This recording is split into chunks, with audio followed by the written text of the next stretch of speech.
ঢাকার ভোর মানেই এক অদ্ভুত ব্যস্ততার শুরু। সূর্যটা পুরোপুরি ওঠার আগেই শহর যেন জেগে ওঠে। রাস্তায় রিকশার টুংটাং শব্দ, দূরে কোনো মসজিদ থেকে ভেসে আসা আজানের শেষ ধ্বনি, আর মানুষের অদম্য ছুটে চলা। এই ব্যস্ত শহরের এক কোণে একটি পুরনো তিনতলা বাসার ছোট্ট বারান্দায় দাঁড়িয়েছিল মেহজাবিন। তার হাতে ধোঁয়া ওঠা এক কাপ চা, কিন্তু চায়ের দিকে তার কোনো মন নেই। তার চোখ যেন দূরের কোথাও আটকে আছে, হয়তো নিজের ভবিষ্যতের দিকে। আজ তার জীবনের একটা গুরুত্বপূর্ণ দিন। আজ সে প্রথমবারের মতো নিজের পায়ে দাঁড়ানোর পথে সত্যিকারের একটা পদক্ষেপ নিতে যাচ্ছে। আজ থেকে আমার নতুন জীবন, সে আস্তে করে নিজের মনে বলল। তার কণ্ঠে ছিল উত্তেজনা, ভয় আর একটুখানি অজানা কষ্টের ছোঁয়া। মেহজাবিন গ্রামের মেয়ে, সবুজে ঘেরা ছোট্ট একটা জায়গা, যেখানে সবাই সবাইকে চেনে, যেখানে জীবনের গতি ধীর আর স্বপ্নগুলো অনেক সময় ছোট হয়ে থাকে। কিন্তু মেহজাবিনের স্বপ্ন ছোট ছিল না। ছোটবেলা থেকেই সে পড়াশোনায় ভালো ছিল। স্কুলের শিক্ষকেরা বলতেন এই মেয়েটা অনেক দূর যাবে, কিন্তু বাস্তবতা সবসময় এত সহজ হয় না। তার বাবা ছিলেন একজন ছোট সরকারি কর্মচারী। সংসারে 4 জন মানুষ, মা, বাবা, ছোট ভাই আর সে। মাসের শেষে টাকার হিসাব মিলাতে গিয়ে প্রায়ই হিমশিম খেতে হতো। তবুও তার মা কখনো তাকে থামতে দেননি। একদিন রাতে যখন মেহজাবিন পড়তে বসেছিল, তখন তার মা এসে পাশে বসে বলেছিলেন, শোন মেয়ে, জীবনে কষ্ট আসবেই, কিন্তু তুই যদি নিজের স্বপ্নটা ধরে রাখতে পারিস, তাহলে একদিন ঠিকই সব বদলে যাবে। কিন্তু মা, যদি না পারি? মা তার মাথায় হাত বুলিয়ে বলেছিলেন, চেষ্টা না করলে কিভাবে জানবি পারবি না? এই কথাগুলো তার মনে গভীরভাবে গেঁথে গিয়েছিল। ঢাকায় আসাটা তার জন্য ছিল একটা বড় সিদ্ধান্ত। পরিচিত সবকিছু ছেড়ে নতুন শহর, নতুন মানুষ, নতুন জীবন, সবকিছুই অচেনা। প্রথম কয়েকটা দিন খুব কঠিন ছিল। ছোট্ট একটা রুম ভাড়া নিয়েছে সে, একটা বিছানা, একটা টেবিল আর একটা জানালা।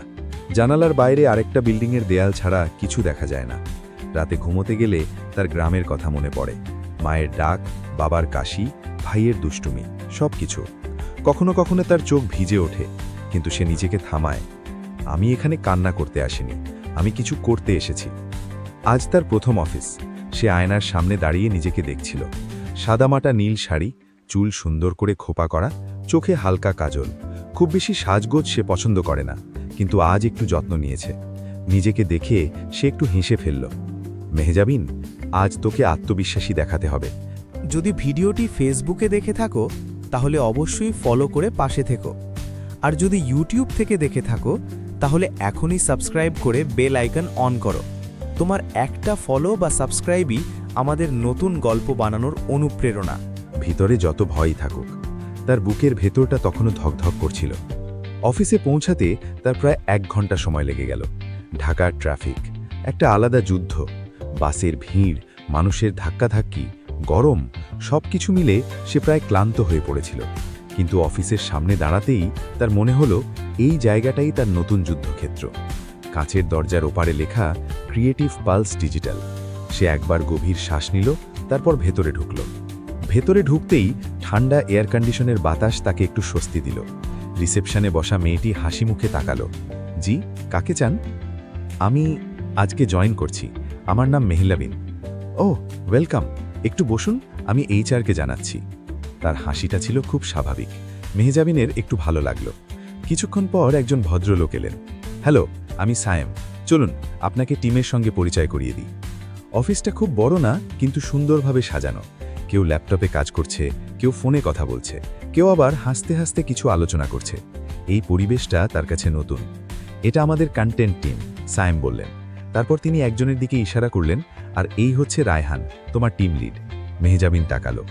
রায়হান লম্বা, পরিপাটি, চোখে চশমা। তার চেহারায় এক ধরনের শান্ত ভাব আছে। সে হালকা হাসল। Hi, welcome to the team. Mehjabin একটু নার্ভাস হলেও বলল, থ্যাংক ইউ। প্রথম দিনটা শেখার মধ্যেই কেটে গেল। রায়হান খুব ধৈর্য নিয়ে তাকে সব বুঝিয়ে দিচ্ছিল। আমাদের কাজ হচ্ছে ক্লায়েন্টদের জন্য কন্টেন্ট তৈরি করা, Facebook post, blog, campaign plan. Mehjabin মন দিয়ে শুনছিল। আমি যদি ভুল করি? সে হঠাৎ জিজ্ঞেস করল। রায়হান একটু হেসে বলল, ভুল করতে হবে, ভুল না করলে শেখা যায় না। এই কথাটা তার মনে দাগ কাটল। লাঞ্চ টাইমে সবাই একসাথে বসে খাচ্ছিল। কেউ নিজের বাসার খাবার এনেছে, কেউ বাইরে থেকে অর্ডার করেছে। রায়হান তার দিকে তাকিয়ে বলল, তুমি কিছু আনোনি? না, আজ প্রথম দিন, তাই। চলো, আমাদের সাথে শেয়ার করো। মেহজাবিন একটু ইতস্তত করলেও বসে পড়ল। আস্তে আস্তে সে বুঝতে পারল এরা খারাপ মানুষ না, বরং বেশ বন্ধুত্বপূর্ণ। দিন শেষে যখন সে অফিস থেকে বের হলো, তখন আকাশে সন্ধ্যের আলো, শহরের বাতি জ্বলছে, রাস্তায় মানুষের ভিড়ও আরও বেড়েছে। সে বাসস্ট্যান্ডে দাঁড়িয়ে ফোন বের করল। হ্যালো মা, কেমন গেল? ভালো, সবাই খুব ভালো, আমি পারবো মনে হচ্ছে। মায়ের কণ্ঠে খুশি। আমি জানতাম তুই পারবি। ফোন রেখে সে একটু চুপ করে দাঁড়িয়ে থাকল। হঠাৎ পাশেই একটা বাইক এসে থামল। সে প্রথমে খেয়াল করেনি। মেহজাবিন, চেনা একটা কণ্ঠ। সে তাকিয়ে জমে গেল। তুমি? হেলমেট খুলে ছেলেটি হাসল। হ্যাঁ, আমি আরিফ। তার অতীত যেন হঠাৎ সামনে এসে দাঁড়ালো। যে মানুষটাকে সে ভুলে যেতে চেয়েছিল, সেই মানুষটাই আজ আবার সামনে। কেমন আছো? আরিফ জিজ্ঞেস করল। মেহজাবিন কিছুক্ষণ চুপ করে থাকল। ভালো। তোমার সাথে কিছু কথা ছিল। তার কণ্ঠে এক ধরনের অনুতাপ ছিল। মেহজাবিনের বুকটা হঠাৎ ভারী হয়ে গেল। পুরনো স্মৃতিগুলো আবার জেগে উঠতে লাগলো। ভালোবাসা, বিশ্বাস আর ভাঙার গল্প। সে চোখ সরিয়ে নিল।